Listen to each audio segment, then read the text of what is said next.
And we're back. Welcome back to Retirement Decoded, the podcast episode 82. I'm your host, Scott Tucker, and with me is Senior Associate Advisor Max Ryan. Hey, folks. And you can see our voice-automated cameras, the robots of one. Yeah, it's pretty cool. Pretty creepy? Pretty cool. It's both. AI cameras here. So we have voice-activated cameras at tuckeryoutube.com. So at tuckeryoutube.com, you can both hear the podcast and see it. I don't know if that makes it better or worse, but you can see our digs here. So behind me, you can see our TV and our little brick wall and stuff. Behind me, you can see our little sitting area. Yes, we have another sitting area back here behind Max. And so here we are in Chicago. We're right next to, 7-minute Uber ride around the corner from O'Hare International Airport. Our podcast 82 question comes to us from Jennifer. Now, Jennifer lives on Chicago's north side. So we're in the northwest corner of Chicago. Park Ridge is across the street. Park Ridge is a suburb of Chicago. And we're on the Chicago side of Higgins Road. And Jennifer is in Edison Park. That's a north side Chicago neighborhood. Now, Max, Julie that used to work with us, Julie retired. She turned 63. Julie turned 63 and said, take this job and shove it. I ain't working here no more. Yep. And Julie is given us multiple times permission to discuss her age. So Julie lives in Park Ridge now with her boyfriend Mick there. And then but Julie grew up in Edison Park, which is a Chicago neighborhood, because Julie's dad was a Chicago police officer. And if you're a city of Chicago employee, you have to live in the city limits.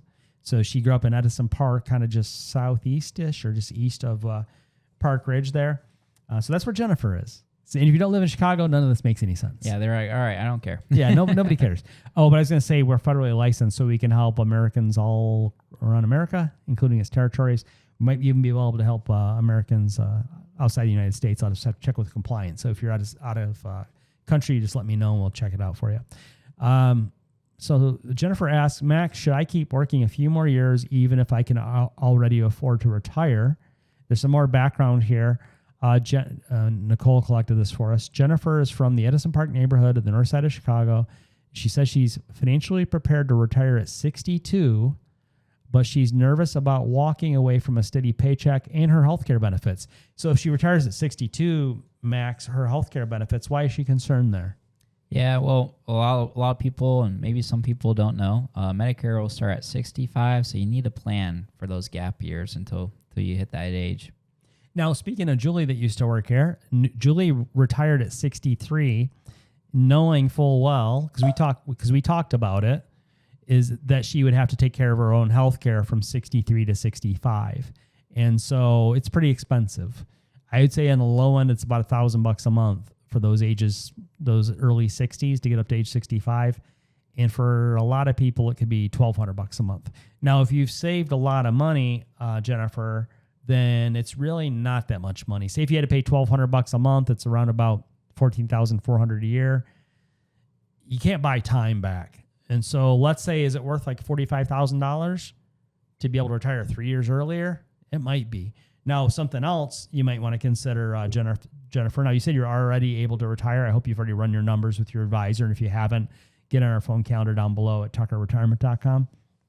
If you've already run your numbers and you know you could already retire right now, then you probably pretty well could spare the $45,000 and not miss it, which I know sounds scary, but it's not. Once you get to be 65, you could be on Medicare, between your Medicare Part B for most people and a Medicare supplement and a Medicare drug card. The whole thing's about $300 a month.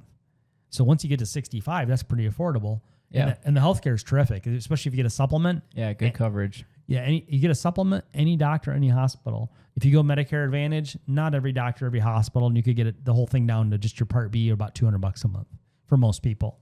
Part B can vary based upon what your income was 2 years ago. It's kind of a thing. So she was asking, Max, how do people know emotionally and financially when it's actually time to retire instead of continuing to work just because they're afraid? What do you think? Yeah, well, I love this question. This is one of my favorite things to help folks with. It's called kind of a double-edged sword here, because I think one big mistake and something as a financial advisor I love helping people do is retire. I think a lot of people work way too long than they need to. And I've been fortunate to work and help thousands of clients retire. And unfortunately, I've seen some folks work too long, work, maybe to the point where they don't have as much energy, they can't move around as well, and they can't travel or do all those things on their bucket list that they wanted to do. On the opposite end, I've also seen people retire way too early, and they don't have enough to get by. So I think just talking with a professional, as cliche as it is to say that, who does this stuff every day and can really guide you on this kind of matter is what you want to do. So get on a calendar, tuckerretirement.com. Yeah, it's down in the description, tuckerretirement.com. We have a handful of clients right now, Max. And, well, the two cases I can think of off the top of my head, they're both gentlemen. One is 70, one is like 54. So the 54-year-old, I get it. He's like, he complains about his job, and he's like, well, I'm too young to retire. But I'm like, he just inherited some money from his mom. So now he went from, I forget, it was like $1 million he had. Now he's got like $2.5 million, but something like that. And he's got the house almost paid off. And yeah, I know you're 54, but you hate your job. And at least if you're going to keep working and you hate your job, go get a job for like half the money that you love, or go get a job that's the same amount of work for 20 hours. Think about it. He's really won the game. We ran the numbers every which way. We even ran them like the scary way. It's like, this thing's bulletproof. You're good. I think it's like $2.5 million net worth, whatnot. And he even wants to sell his house in Chicagoland, and he wants to move to like Eastern Tennessee. Housing cost is like nothing, and property tax is nothing. And so all the wins are his sales. And how could he do worse?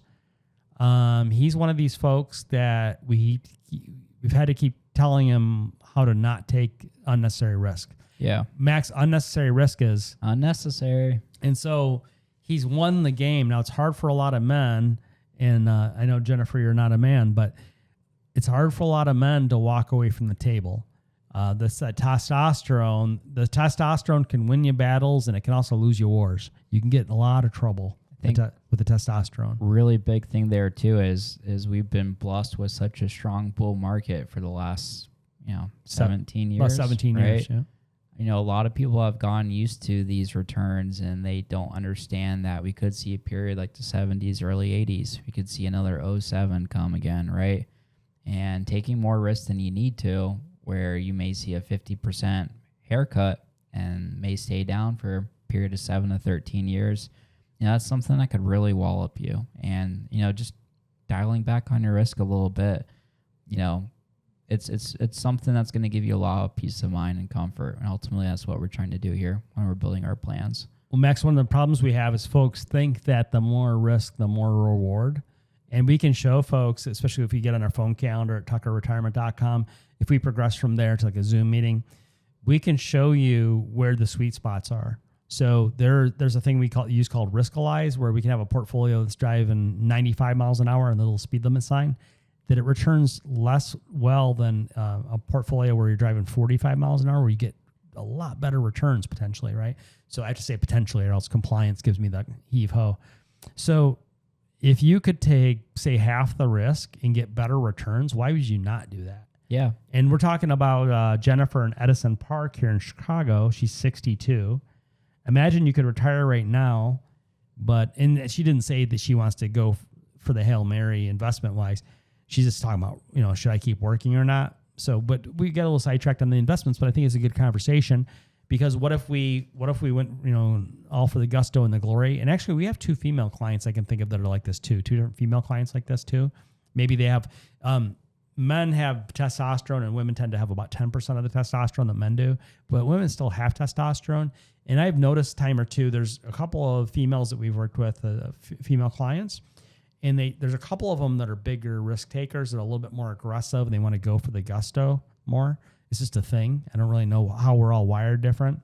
A personality thing, I don't know what it is. But we've had it with ladies too. One lady 70, another lady 62, I think.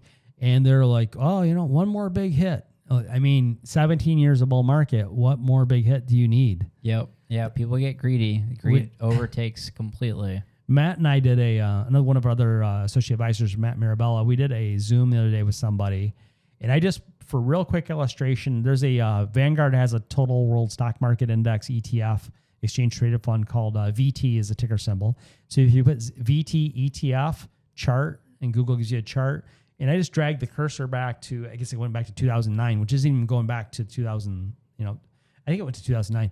Anyway, the world stock market is up 450%, if I remember right, to 450% up since 2009. 4.5 times. Yeah. It's just in 17 years. Like, what more do you want? Yeah, typically it doubles a little more in a period of like 8 or 9 years. So the fact that 4x that in 17. 4.5 times in 17 years. Well, if I could just get one more good run before I retire. Well, if you could just not crap the bed. And so, like, I don't think this is you, Jennifer, 62 years of age in Edison Park, Chicago, Illinois. But if we could just keep you from harming yourself, right? People go to their doctor and they try to tell the doctor what the prescriptions ought to be. Yeah. Yeah. It's crazy. It's funny. We were talking about this. We hosted a workshop the other week, and I was talking with a gentleman there at the workshop, and his wife's attorney. She's been an attorney for over 40 years. He worked some kind of job. I forget what it was. But when I was talking to them about their situation, their assets, they had no kind of liquid assets. They didn't have any kind of net worth built up. And I was kind of talking with them like, okay, I'll call him Tony. Tony, what was going on? Your wife's been working 40 years as an attorney. We don't have anything saved. Do we just spend a lot of money? What's your plan for retirement? And well, he kind of shared with me, I got onto like the Reddit Wall Street Bets website, started buying some penny stocks, things like that, and I ended up losing everything except for just 150K or so. Oh goodness. Yep. So it's those kind of things that we're hearing, folks, that we see quite a bit, and it's not your guys' fault. I mean, they don't teach this stuff in school, so you don't know oftentimes what you're getting into, and the advice that you're seeing on some of these forums or websites, things like that, are just not often the best. But we're definitely trying to counsel you because we see this stuff happen quite a bit. Yeah, we're not here to throw stones or anything. My dad was a carpenter. My mom was a registered nurse. So, for all the good that public school does, think of all the things you don't learn. I mean, we do what we can. Partly, this might not make me, it might not make me popular with teachers, but also I think teachers might be the ones that understand this the best. A lot of parents use our public school system as a babysitting service. Right. A lot of parents are not involved. A lot of parents are tired of being parents, and they're like, oh, these kids, just take them away. And then they send their then they send their brat kids to their teacher to parent them. Yeah, and it's true. And it's, 30-1 in a classroom. And also, the teacher can't care more about your kids than you do in their education. And even some people think the government will educate their kids. I was thinking about that. They sure will. Yeah. By taking all their money. Well, some people think, the government will educate my kids. And part of that is there is no government, there's just people. The government will do what they can. But if you think about the politicians, some of the politicians don't want your kids very educated. Yeah. They want they want to treat you like a mushroom.